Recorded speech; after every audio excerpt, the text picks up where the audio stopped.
Mastermind. এই প্রিয়াঙ্কা, শুনতিস আমাদের প্ল্যানের মাস্টারমাইন্ড কিরা?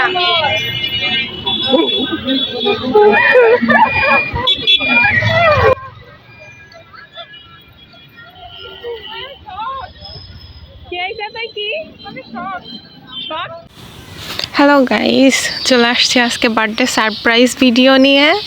আমার বান্ধবীর আজকে বার্থডে ছিল, তো বান্ধবীর বয়ফ্রেন্ড আমাদেরকে টাকা পাঠাই দিয়েছিল যেন তাকে সারপ্রাইজ দেওয়া হয়। তো সেই অনুপাতে ওকে অনেকক্ষণ যাবৎ ঘুরাই ওকে আটকাই রাইখা কেক টেক কিনা আমরা সারপ্রাইজ দিতে চলে আসছি। যদিও সব টাকা বান্ধবীর বরের, তো আমরা শুধু অ্যারেঞ্জ করছি। তো এখন বান্ধবীকে বলা হয়েছে, সে তো শকড। তো এখন আমরা যাচ্ছি আমাদের কলেজের মধ্যে, কারণ কলেজের মধ্যে ছাড়া ফাঁকা আর কোনো জায়গা পায় নাই আমাদেরকে কেক কাটার মতো। তো যাই হোক, এখন আমরা কলেজের মধ্যে চলে আসছি, এসে এখন বসবো। তো বসার আগ মুহূর্তে এখন বান্ধবী বলতেছে আমার তো কেক কাটার ছুরি নিয়ে আসতে মনে নাই। তো বললাম ঠিক আছে, তুই যা কেক কাটার ছুরি নিয়ে আয়, আমরা বসি।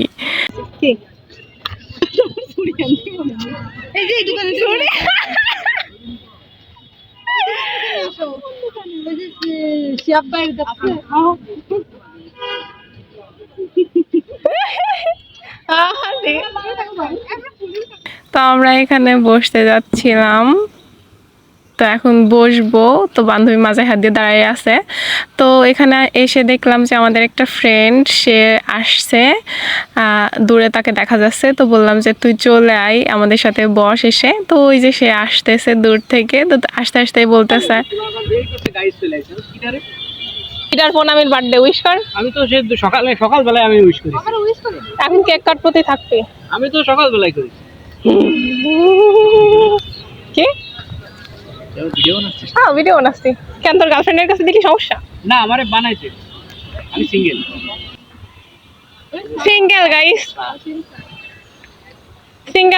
ওর জন্য আপনারা একটা মেয়ে খুঁজে দেবেন গাইস। দেখেন কি সুন্দর হ্যান্ডসাম একটা ছেলে।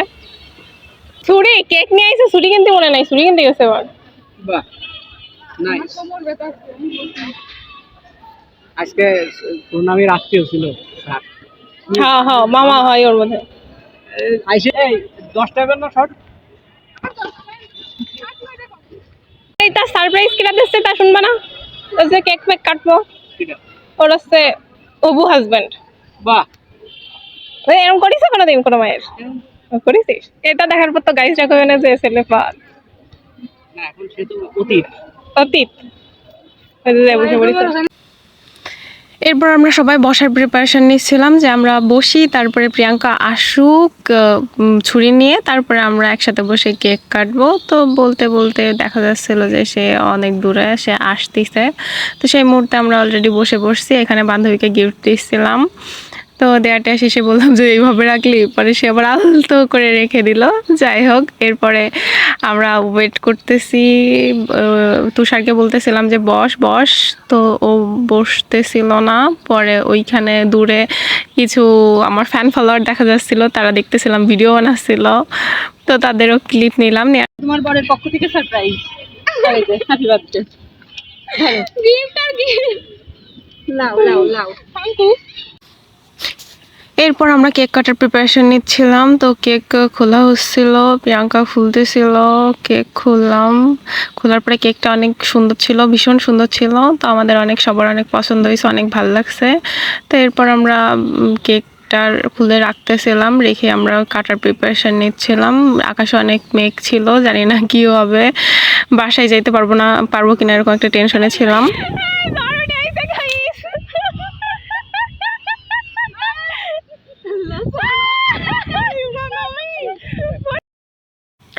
কেক কাটার সময় ঝড় উঠে আসছিল, তো কি আর করার, কিচ্ছু করার নাই। এখন আমাদেরকে কেক কাটতেই হবে, কারণ বাসায় যাইতে হবে। এখন এই মুহূর্তে এখান থেকে উঠে বাসায় যেতে যেতে অনেক লেট হয়ে যাবে, কারণ আমাদের পরীক্ষা ছিল। পরীক্ষা 5টায় শেষ হয়েছে। 5টায় শেষ হওয়ার পর সব কিছু অ্যারেঞ্জ করতে প্রায় 6:30 7টা বেজে গেছিলো।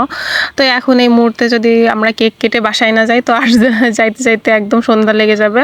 তো কিচ্ছু করার নাই, ঝড়ের মধ্যে আমরা কেক কাটলাম। কেক কাটা শেষে এখন দেখা যাচ্ছে যে ও কেক কাটতেছে। কেটে আমাদের সবাইকে খাওয়াই দিচ্ছিল আর তুষার ভিডিও করতেছিল সেই মুহূর্তে।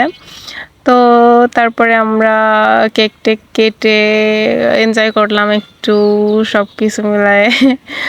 তো তারপরে আমরা কেক খাচ্ছিলাম, কেকের টেস্টটা অনেক সুন্দর ছিল, আমাদের সবার অনেক পছন্দ হয়েছে। যাই হোক, এরপরে আমরা কেক টেক খেয়ে তারপরে বাসার উদ্দেশ্যে রওনা দিচ্ছি, কারণ এরপরে গেলে অনেক রাত হয়ে যাবে, এজন্য আমরা তাড়াতাড়ি চলে যাচ্ছিলাম। তো গাইস, আজকে এই পর্যন্তই, টাটা।